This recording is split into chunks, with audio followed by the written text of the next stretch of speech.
Let's open up our Bibles to Joshua chapter 5. And while you are turning, hindi ko po kinakalimutan ng ating global family from different parts of the globe. Let me know in the comment section, where are you streaming from para ma-shout out ko po kayo. Let's open up our Bibles to Joshua chapter 5, verse 10 and 11 to 12. Everybody read now. While the Israelites were camped at Gilgal on the plains of Jericho, they celebrated Passover on the evening of the 14th day of the first month. Everybody read now. The very next day, they began to eat unleavened bread and roasted grain harvested from the land. Verse 12, no manna appeared on the day they first ate from the crops of the land, and it was never seen again. So from that time on, the Israelites ate from the crops of Canaan. No manna appeared because they ate the fruit, the crops of the promised land. Pinamagatan ko po ang mensaheng itong standing on a harvest. Sabi mo sa katabi mo, you are standing on a harvest. Context po ng Joshua chapter 5, ang nation of Israel po ay inalipin ng mga Ehipto sa loob ng 400 taon mahigit.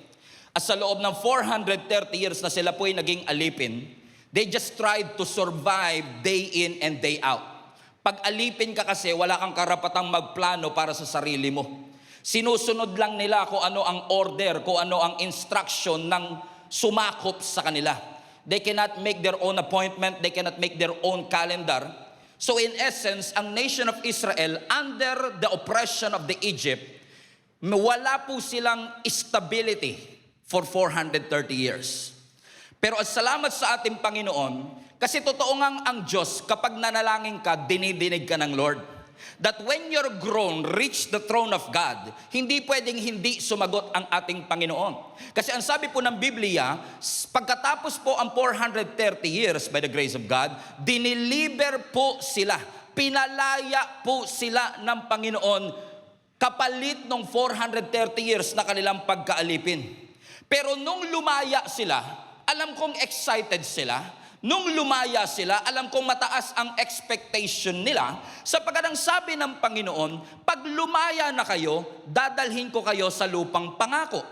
But to their surprise, everybody say surprise, imbis na promised land, ang naratnan nila, wilderness, disyerto, ilang. Akala nila, 11 days lang ang biyahe. Pero yung 11 days, inabot ng 40 years. What a delay. 11 days lang, inabot siya ng 40 years, at doon sa wilderness, habang sila'y nag-aantay sa mga pangako ng Diyos, ang kanilang puso ay puno ng instability. Things were uncertain. Wala silang pagkain, wala silang guaranteed na inumin, wala silang guaranteed na sisilungan. In fact, wala silang accurate na estimated time of arrival. In other words, nandun sila sa disyerto, hindi nila alam, darating pa ba tayo? Makakarating pa ba tayo? Paano ba tayo makakarating? At kapag uncertain ang sitwasyon, napansin ho natin na dahil po doon sa disyerto walang pure gold. So, sa pure gold always panalo, sila always talo. Okay. Dahil walang pure gold doon sa wilderness, walang KFC doon sa wilderness, yung baon nila naubos, at pag naubos ang baon, nagsimula silang magutom. And guess what? Mula noon hanggang ngayon, pareho ang epekto ng gutom sa tao. Noon kasi, nung nagutom sila, nagreklamo sila, ngayon ba yung katabi mo pag nagutom, ganun din? Hindi lang nagrereklamo, pastor, galit na galit, gustong manakit.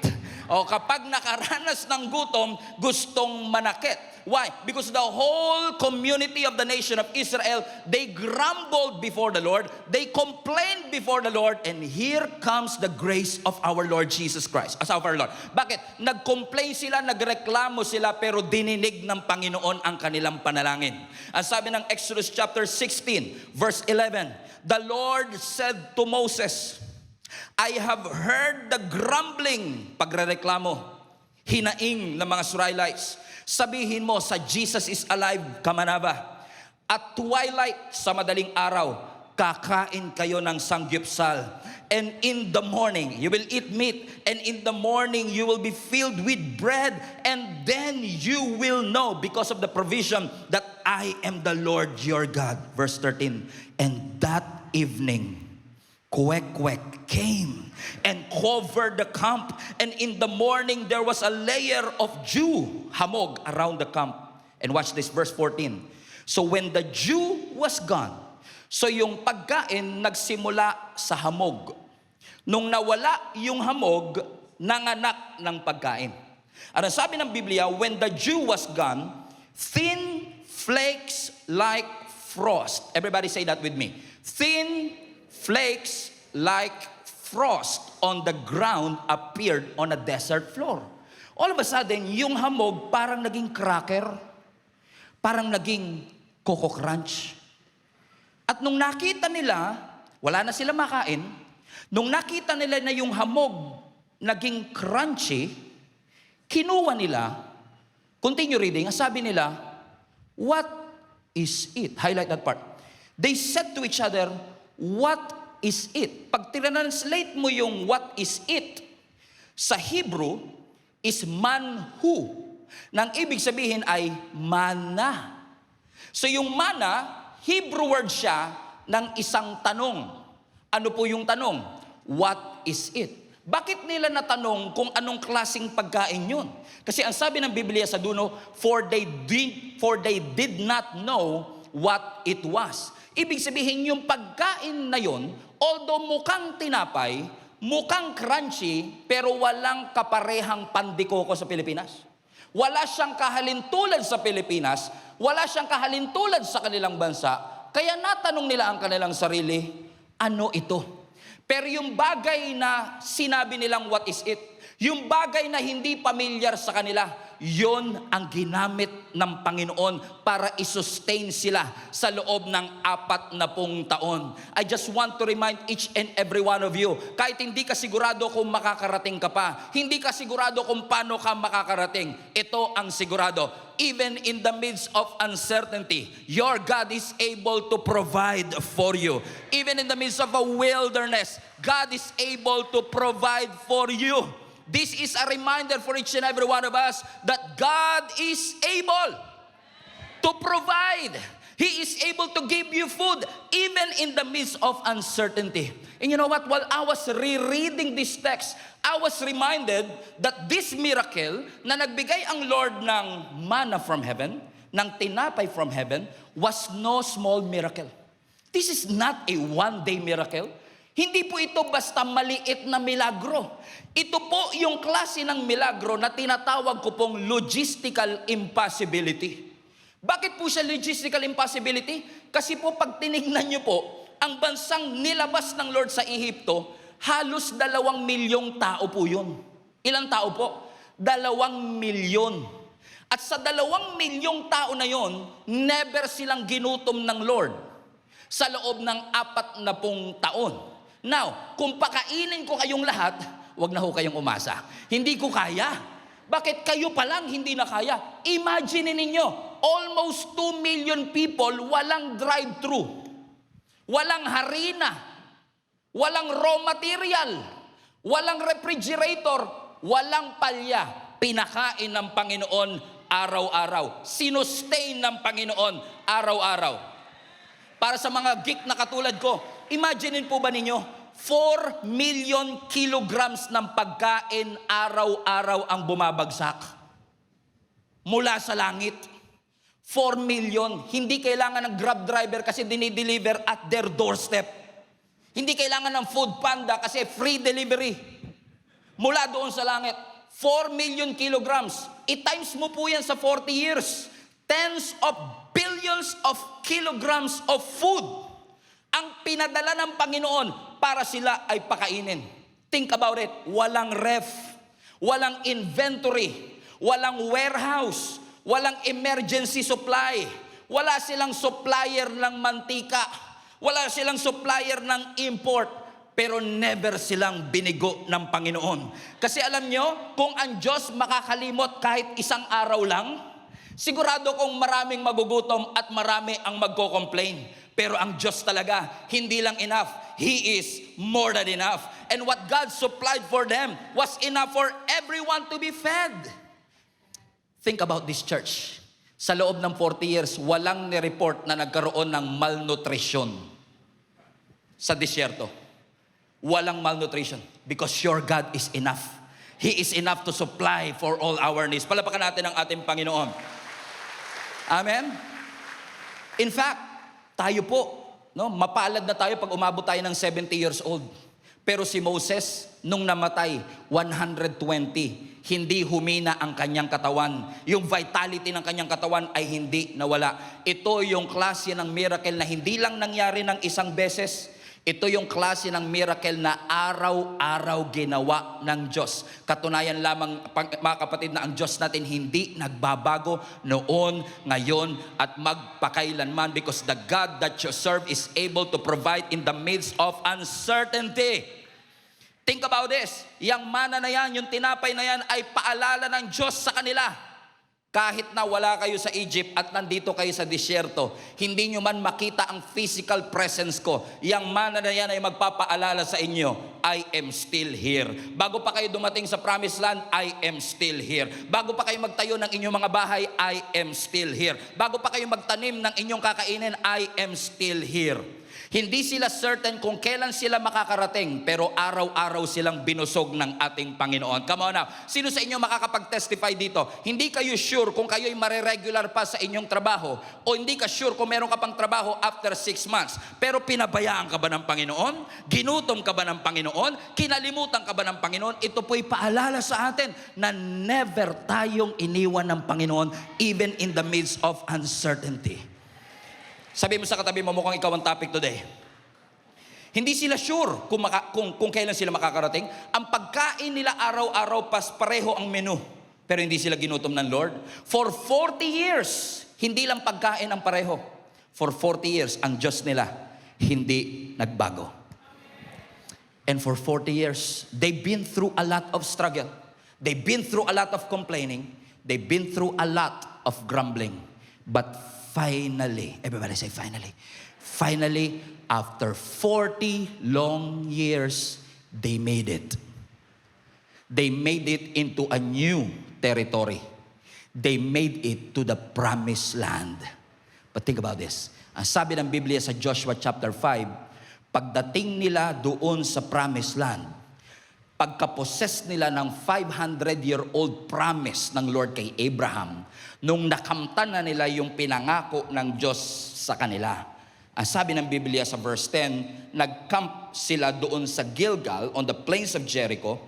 They celebrated the Passover. Verse 11, the very next day, they began to eat unleavened bread, roasted grain harvested from the land. This is interesting. Verse 12, no, everybody read, no manna appeared. Teka lang, ano nga pala yung manna? Yun yung thin flakes like frost. Yun yung pagkain nila sa loob ng 40 years. Yun yung hamog na nagiging crunchy. So every day, mayroong pagkain. Free delivery. But for the first time after 40 years, paglabas nila ng tent, walang mana. In fact, sa New International Version, ang sabi ng verse 12, the manna stopped. Huminto ang mana. Ulitin ko, huminto ang mana. Did you get it? Okay. Huminto ang mana. Try natin dito. Huminto ang mana. Okay. Huminto ang mana, pero hindi ibig sabihin huminto ang Diyos. Huminto lang yung mana, pero hindi huminto ang Diyos sa pagiging provider. Kasi ang sabi ng Biblia, kaya huminto yung tinapay kasi kumain na sila ng prutas. Ibig sabihin, hindi sila ginutom muna ng Diyos bago dumating yung prutas. Inantay ng Diyos, come on now, na makakain muna sila ng prutas bago hininto ng Lord yung mana. Okay. Okay. Yung mana ba blessing? Okay, ulitin ko po. Yung mana ba blessing? Yung prutas ba blessing? Parehong blessing, pero kanino nang galing? Sa parehong Diyos. So nagbago yung forma ng blessing, pero hindi nagbago ang Diyos sa pagpo-provide. Amen? Minsan tayo, na-frustrate tayo kapag yung bagay na inasahan mo, buong buhay mo, biglang hininto at inagaw ng Diyos. Na-frustrate ka na yung bagay na lagi mong ginagawa, bagay na dinependihan mong trabaho, negosyo na pinaglaanan mo ng buhay, all of a sudden, God took it away from you. And you thought that when God took it away from you, God is punishing you. But what if God eliminated that work, that business, that relationship, that method, not to punish you, but to prepare you for the new season? Kasi ang sabi ng Biblia, doon sa disyerto, mana ang kinakain nila. Pero pagdating sa promised land, upgraded sila. Kasi hindi lang sila dinala ng Lord sa bagong territory, hindi lang sila tumawid sa bagong season, hindi lang sila tumawid sa bagong taon, hey, Happy New Year, hindi lang sila lumipat ng bagong building, hey, come on now. Nung lumipat sila, nung nagkaroon ng transition, God has to eliminate the previous miracle to give way for the new. So, ibig sabihin, yung elimination, preparation pala talaga siya. Yung subtraction, transition pala talaga siya. So, kung si Lord ang nagtanggal, hindi siya kawalan. Ulitin ko, kung si Lord ang nagtanggal, hindi ka nawalan. Parang ayaw nyo mag-amen doon ha. Kinikila, natatakot kayo. Okay, natatakot. Ulitin ko lang. Kapag si Lord ang nagtanggal, hindi iyan kawalan. Bakit? Kasi yung Diyos na nagtanggal, the same God that fed them for 40 years, is also the same God that will feed them in the promised land. Magkaiba man ang forma ng pagkain, pero parehong Diyos. Hindi tinanggal ng Lord ang pagkain, binago niya lang yung forma. Yes, I understand. Yung mana na yan yung naging safety net nila. Yung mana na yan yung kanilang naging daily miracle. Yung mana na yan yung naging familiar sa kanila. Pero hindi sinabi ng Bible, winidraw ng Lord ang kanyang kamay. Hindi.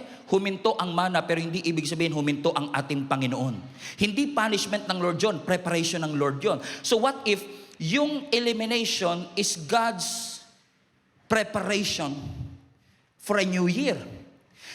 Halos masira yung ulo mo nung nawalan ka ng trabaho, pero what if yung pagkatanggal ng trabaho ay preparation ng Panginoon for the next season? Na nung nawalan ka, inakala mong inabandona ka ng Lord, pero ang totoo, nireposition ka lang ng Panginoon. Kasi God wants to prepare you for the new season of your life. Am I talking to somebody today, mga kapatid? Sabi mo sa katabi mo, mukhang ikaw yung pinapatamaan ng pastor na ito.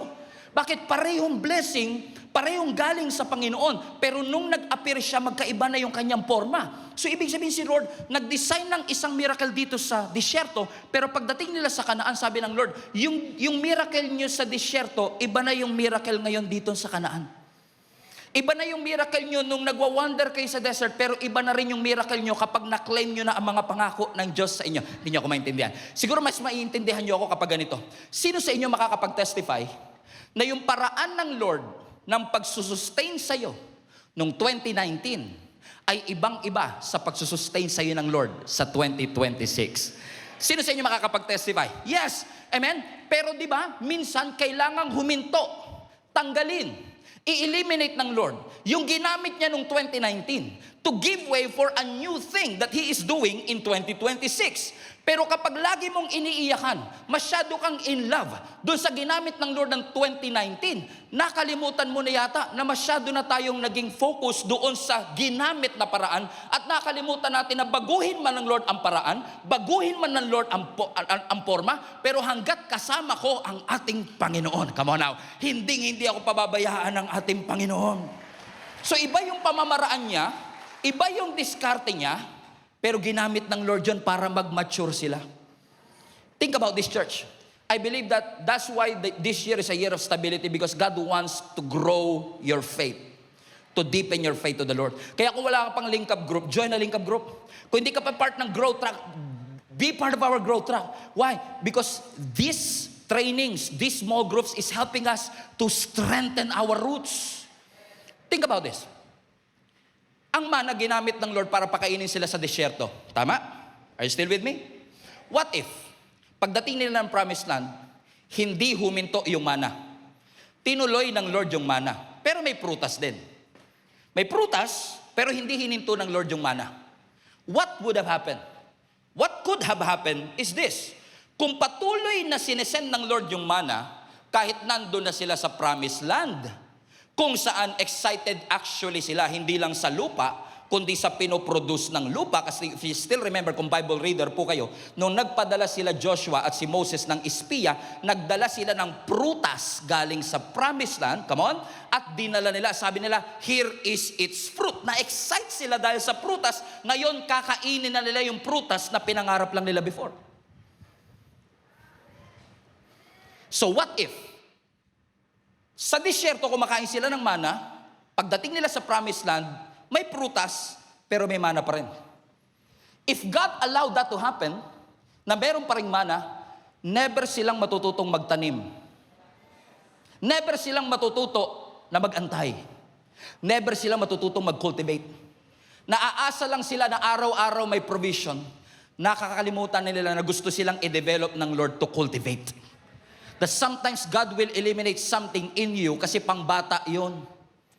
Pang-immature yun. Merong bagong forma. May bagong forma. Okay. Sino sa inyo dati, nung kayo po ay bata pa, yung nanay natin ang lagi nating inaasahan sa lahat ng bagay. Paghihingi ka ng baon, ma, pengin baon. Pagkakakain ka, ma, ano ulam? Ma, kakain ako. Pagka 2 years old yung nagsasabi nun, ma, I want to eat. Ang cute eh. Ang cute pakinggan na, oh, ang galing nung anak ko magsabi ng, I want to eat. Inglesero pa yung anak ko talaga. Pero kapag 40 years old na yung anak mo, wala pang trabaho, come on now. Tas araw-araw, nandun sa bahay mo nakahiga sa sopa, nagko-computer, at pag napagod siya, ma, anong ulam? Ay, sigurado ko hindi ka makukyutan sa kanya. Maiinis ka sa kanya. Bakit mga kapatid? Kasi hindi na bagay sa kanya na sinusubuan pa. Kapag ba hindi mo siya pinakain, hindi mo na siya mahal? No. Gusto mo lang siyang i-empower, natindigan yung bagay na para sa kanya. Ganun ang ginawa ng Lord. Hindi ng Lord hinihinto yung mana kasi gusto kanyang parusahan. Kaya hininto ng Lord yan kasi gusto ng Lord matuto tayong magtanim. Na minsan ihihinto ng Lord na i-spoon feed tayo. Hindi dahil galit ang Lord sa atin, kundi gusto ng Lord na ikaw ay mag-mature. Yes, sa wilderness, araw-araw kang umaasa sa Diyos, pero sa Kanaan, ikaw na magtatanim. Sa wilderness, sabi mo, Lord, nagtitiwala ako sa iyo. Pero doon sa promised land, ang sabi ng Panginoon, I want you to become a good steward. Sa wilderness, ang Diyos ang nagpapadala ng pagkain. Pero dito sa promised land, binigyan niya tayo ng lupa. Binigyan niya ang nation of Israel ng lupa. Because the same God who rained bread from heaven is the same God who released that fruit from the soil. But one miracle has to stop to give way for the new. Kaya pala ang sabi ng Isaiah 43 verse 19, see, I am doing, highlight that part, a new thing. Sino sa inyo naniniwalang God is going to do a new thing? Okay, let me rephrase. Sino sa inyo naniniwala that God is already doing a new thing? Pero tingnan niyo yung screen. Alam niyo kung bakit minsan hindi natin makita, hindi natin magawa yung new thing? Kasi hindi mo makita. Kaya sabi ng Lord, see. Kasi may ginagawa na siya, bulag ka pa din doon. Kasi masyado kang in love sa nakaraan, nakalimutan mo may bago nang binuksan ang Diyos. Kaya mauubos na lang yung oras mo, kakaiyak dun sa saradong pintuan. Pero lagi ko nga sinasabi, pag sarado na yung pintuan, wag mo nang iyakan. Pero kapag binuksan ng Panginoon, wag kang mag-hesitate pumasok. Kasi sigurado may inilaan ang Diyos na bagay para sa iyo. Amen? Do you not perceive it? Gia ka manaba! God is doing a new thing. Bago na naman, yes. But do you not perceive it? Do you don't realize it? Do you realize it? God is doing a new thing. He is doing a new thing. Yung katabi mo, bago. Yung facility natin, bago. Hallelujah. Girlfriend mo, luma. Kasi nung nag-text yung ex, come on now. Yung mga text ng ex talaga na yan, distraction yan. Sabi mo sa katabi mo, huwag mo na replyan yan. Amen? Bakit? He's doing a new thing. Because ang pag-ibig ng Lord sa atin, ano man ang season, hindi nagbabago. Ang pag-ibig natin, ang ng Lord sa atin, ano man ang season, hindi mauubos. Hindi huminto ang mana kasi wala nang supply sa langit. Sinabi ng langit, sorry, wala na akong mapapadala. No, huminto ang mana intentionally. God can still provide, but He chose to withdraw it because God wants to upgrade us into a new diet. Amen? Kaya pala sabi ng Lamentations chapter 3, the steadfast love of the Lord, it never stops. But His mercy, they will come, never come to an end. Wow. Sino sa inyo naniniwala mahal kayo ng Panginoon? Pero katulad ng relationship, naniniwala ba kayo ang love natin nagmamature? Alam nyo, lagi ko ito sinasabi pag nagkakasal ako. Pagka meron akong kinakasal at 3 buwan pa lang silang kasal, at nakita mong sweet sila, walang nagtataka. Walang nagtataka, ba't ang sweet nyo? Walang nagtataka. Kasi dahil bago pa sila, expected mong sweet sila. Correct? Pero pag 35 years ng kasal, tapos sweet pa din, yun, magtataka ka talaga. Anong sikreto nyo? Kasi di ba minsan, sinasabi nga natin, may mga mag-asawa, minsan kami ni Jenny, sasabihin namin, ganyan din tayo dati, no? Magtitigal lang ng konti. Oh. Di ba alam na lahat ng mga may asawa yan eh. Di ba alam na lahat ng mga magjowa yan na 5 years na kayo. Alam niyo yun, di ba? Iba yung, kasi dati, ang interpretation mo pag mahal ka yung kiniliti ka, parang feel mong mahal na mahal ka pag kinikiliti ka. Feel mong mahal na mahal ka kapag tinext ka ng, kumain na you. Di ba?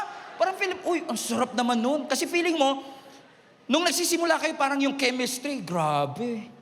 Parang ramdam mo yung pagmamahal, compatible na compatible kayo. Alam niyo yung, makita mo pa lang yung picture niya, tumataas na balahibo mo eh. Kala mo, Halloween, grabe, nakakatakot.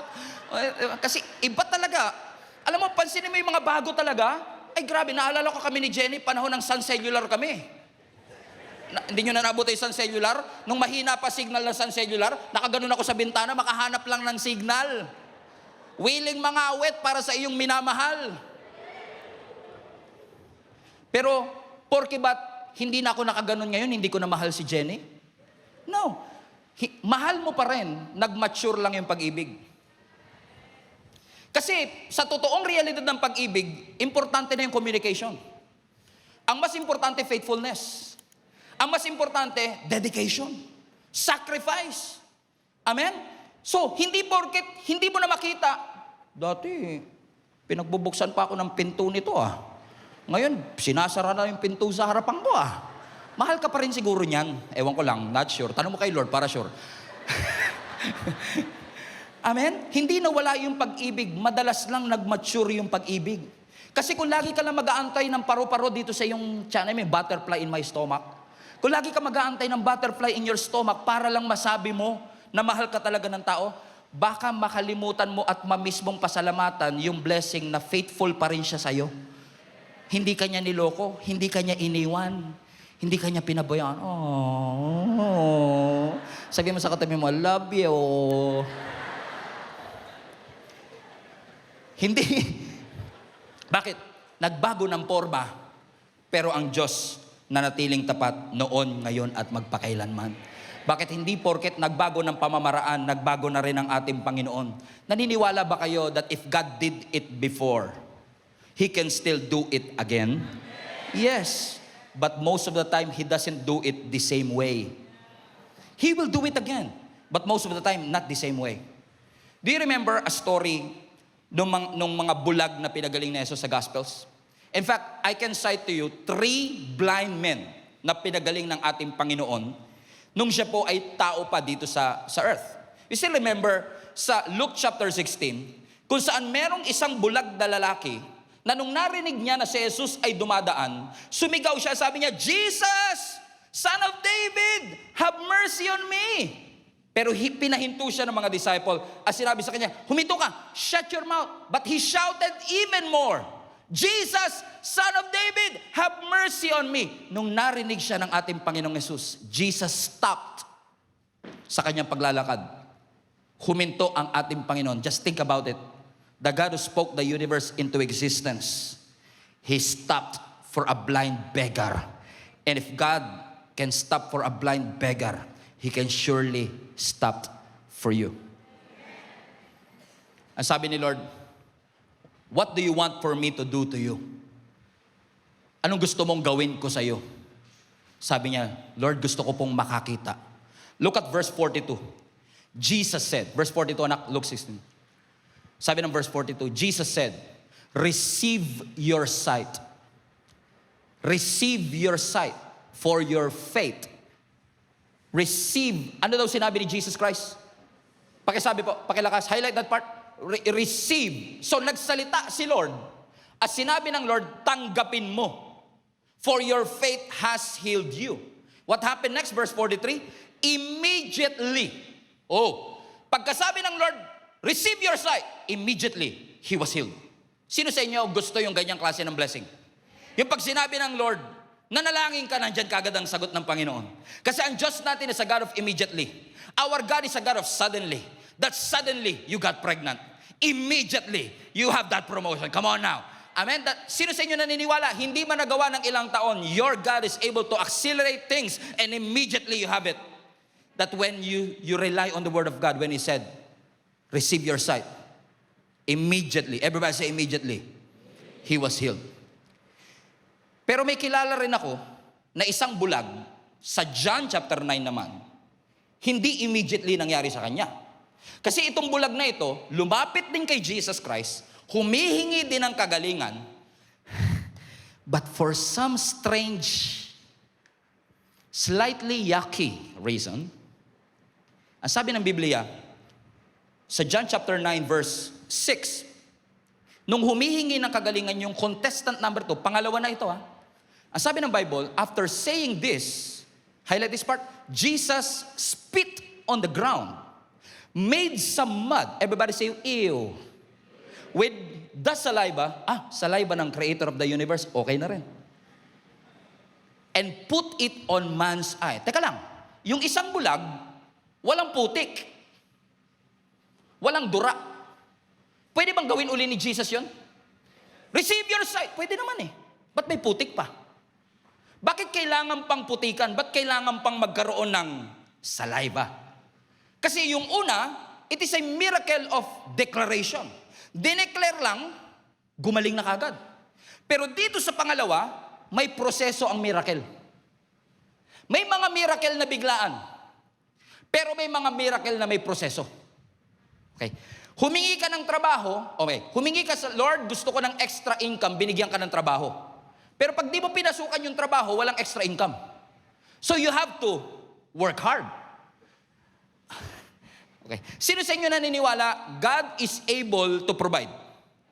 I've seen that happen in my life. Amen? Na minsan hindi ko pinagtrabahuan, ibinigay ng Diyos sa akin. Immediately I receive it. Pero may mga pagkakataon din naman na yung blessing kailangan mong iproseso. So, magkaiba ng paraan, pero parehong Diyos ang gumalaw. Nagbago ba ang Diyos? Hindi, nagbago lang siya ng technique. Kung ikaw ay addict sa method, addict sa nakasanayan, addict sa mana, nung si Lord gumagawa ng putik, sabi mo, Lord, wait, Lord. Nararamdaman ko may putik ka sa kamay mo. Kasi hindi siya makakita I just realized. Nabalitaan ko yung isang milagro mo sa kapwa ko bulag. Nagsalita ka lang dun. Walang involved na dura, Lord. But ito may dura ngayon. Pwede niya sabihin yon? Yes. Pwede niya sabihin kasi ginawa na ng Lord before. If God did it before, He can do it again. But not the same way always. And then may kilala ko, isa pang bulag. Iba na naman to. Pero may kasama rin putik. Ito naman makikita natin sa Mark chapter 8. Ito po yung bulag dun sa Bethsaida na lumapit din sa ating Panginoong Yesus. Pero ang sabi ng Lord sa verse 23, He took the blind man by the hand and led him outside the village. Everybody read now. Highlight this part. When he had spit on man's eyes. If you are listening, yung pangalawa, dumura din si Jesus. Pero hindi sa mata. Saan? Sa ground. Gumawa ng putik, nilagay sa mata. Nung etong contestant number 3 na, nararamdaman niya ng merong paparating.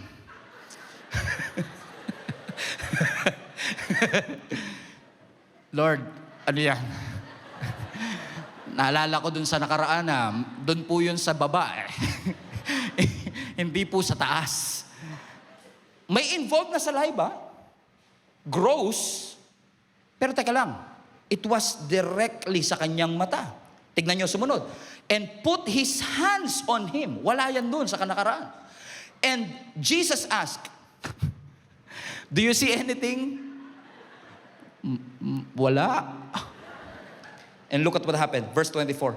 He looked up and he said, everybody read now, I see people and they look like trees walking around. So nakakita siya, pero malabo. So ano ginawa ni Lord? Verse 25, highlight this part. Once more, Jesus put his hands on the man's eyes, then his eyes were opened, and his sight was restored, and he saw everything clearly.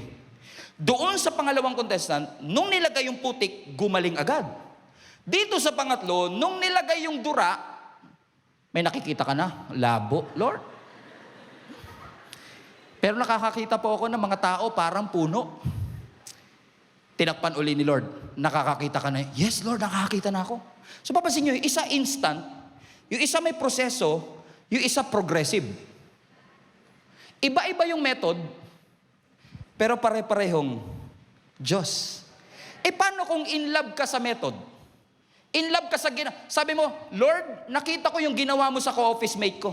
Gusto ko gawin mo rin yun sa akin. Mamimiss mo ang Diyos kapag nakatali ka sa miracle na ginawa ng Diyos sa ibang tao. Kasi may unique na blessing, may unique na pamamaraan, may unique na method ang Panginoon sa bawat isa sa atin. God is able to heal instantly.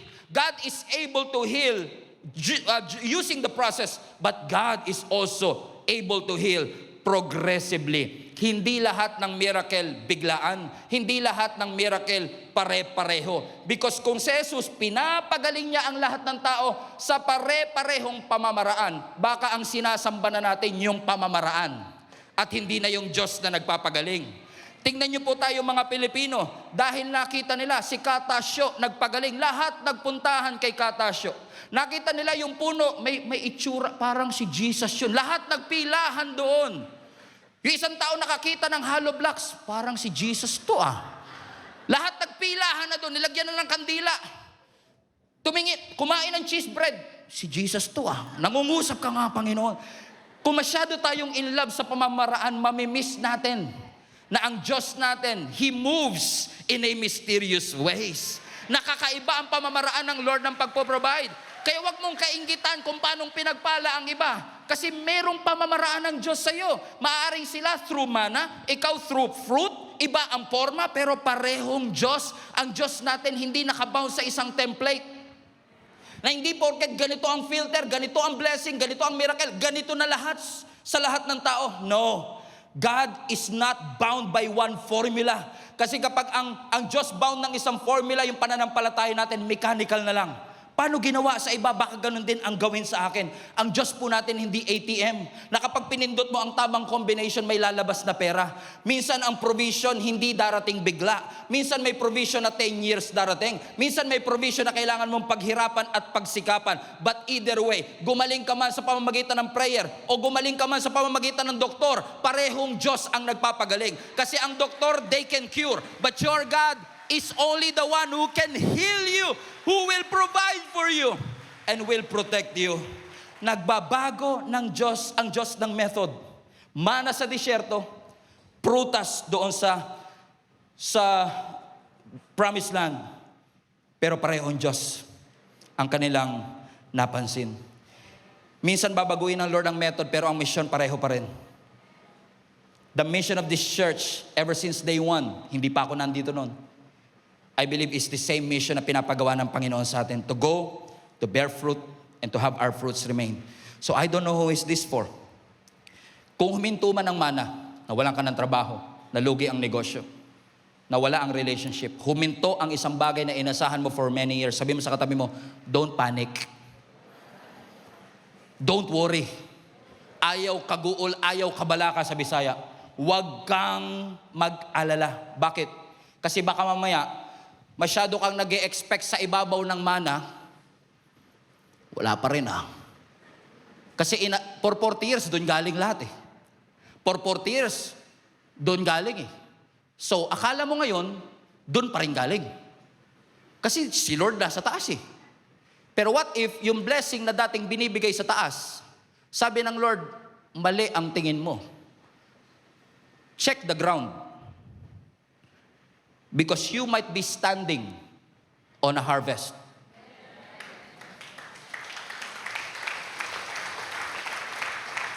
Ang mana galing doon. Ang prutas galing dito. Pero parehong Diyos ang nag-provide. So I want to encourage our global family. Check the ground. Baka mamaya inaasahan mo, tingin ka ng tingin, linga ka ng linga sa iba't ibang pintuan. Iba't ibang bansa. Ma-approve lang yung visa mo. Ginawa mo lahat, nangutang ka kahit kani-kanino. Ma-approve lang yung visa na yan, makapagtrabaho sa ibang bansa. Kasi inaasahan mo, dito galing sa ibang bansa ang promotion. Dito galing sa ibang bansa ang financial breakthrough. Pero sabi ng Lord, kakatingin mo dyan, mapapahama ka. Tapos na si Lord dyan. Check your ground. Baka sa trabaho mo, doon ka pagpapalain ni Lord. Baka dyan sa business mo ngayon, yan ang gagamitin ng Lord.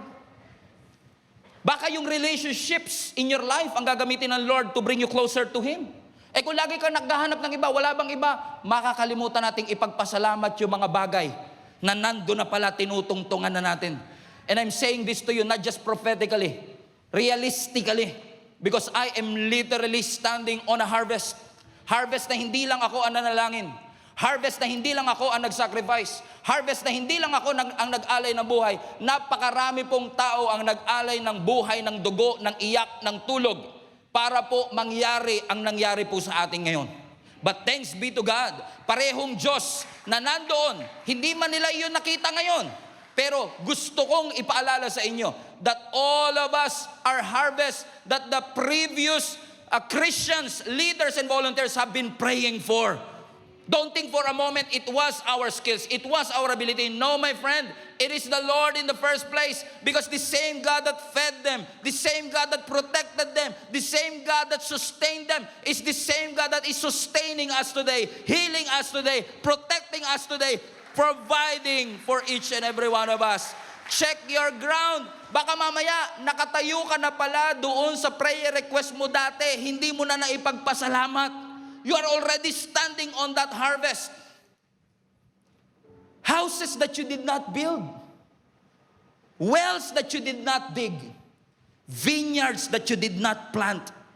Dinat na nila, finish work na.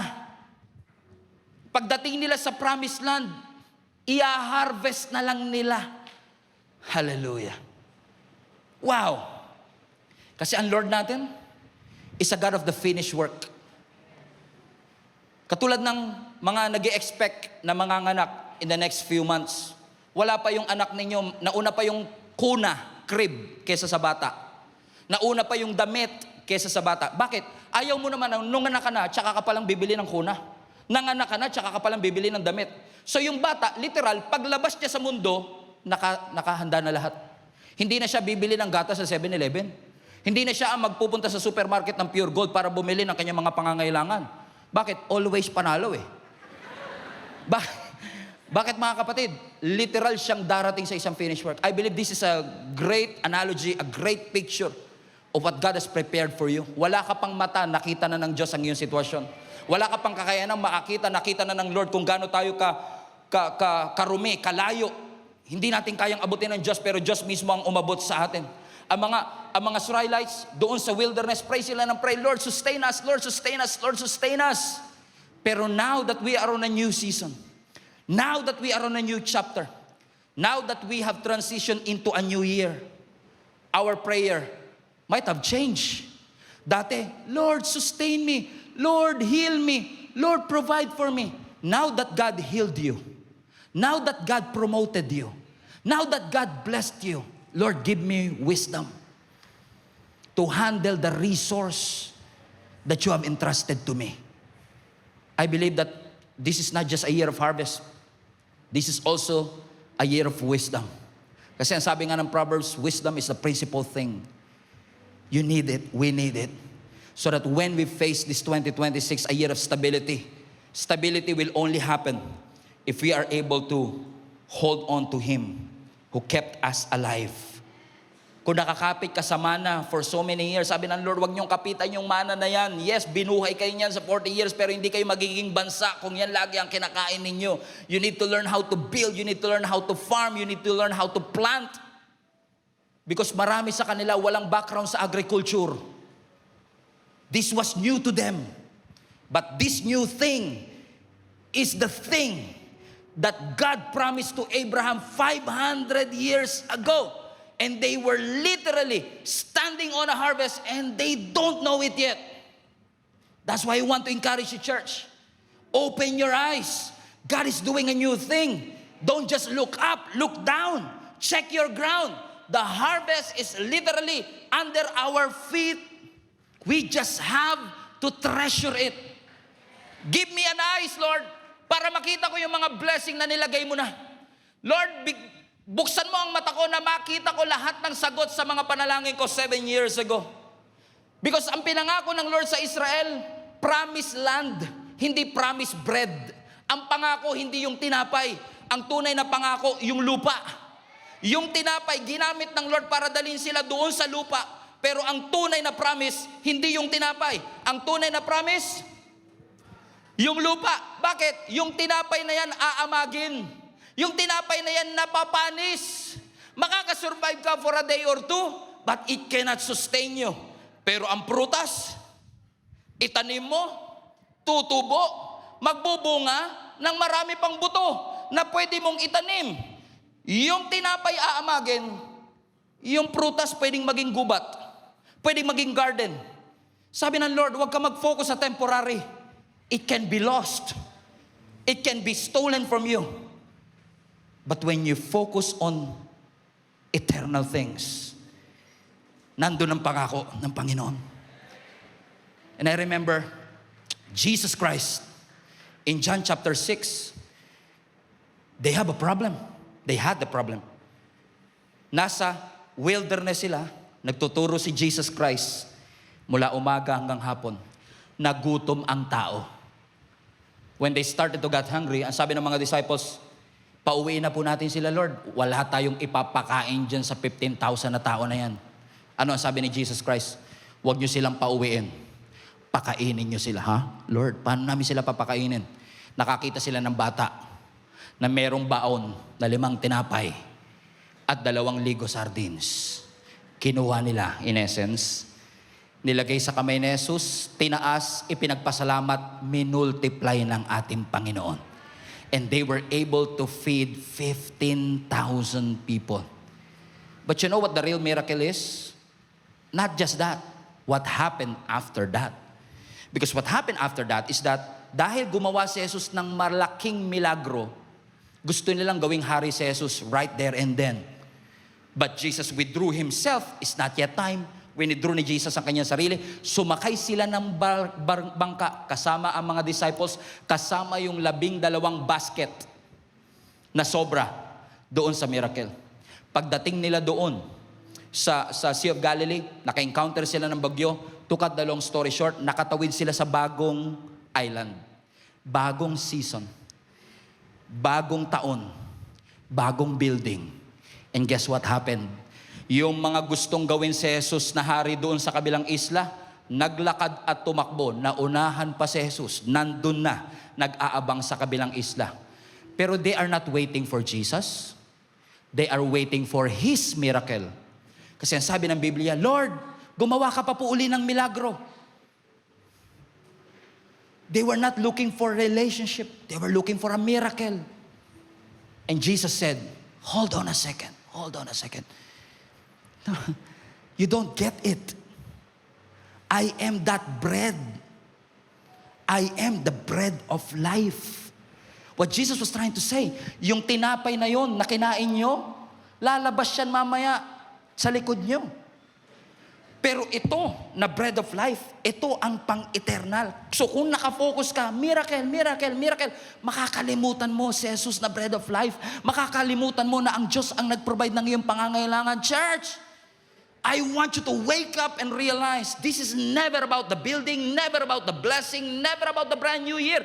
It's all about His presence. It's all about your God. It's all about the Lord. So hindi, salamat 2026, salamat bagong trabaho, salamat sa boss kong mabait, salamat sa maraming pera ko, salamat talaga dyan, sana all. Pero ang pinakamagandang ipagpasalamat, salamat meron akong Diyos na nagpo-provide, salamat meron akong Diyos na nagpapagaling, salamat meron Diyos na nag-iingat sa akin, salamat Panginoon. Pwede ba tayong tumayo lahat? Pwede ba tayong sumigaw in 3 seconds? Everybody shout, salamat Panginoon. Raise up your hands. Thank God for the things that He has done in your life. The ways that He has made. The doors that He has opened. The sickness that He has healed. Salamat, Panginoon.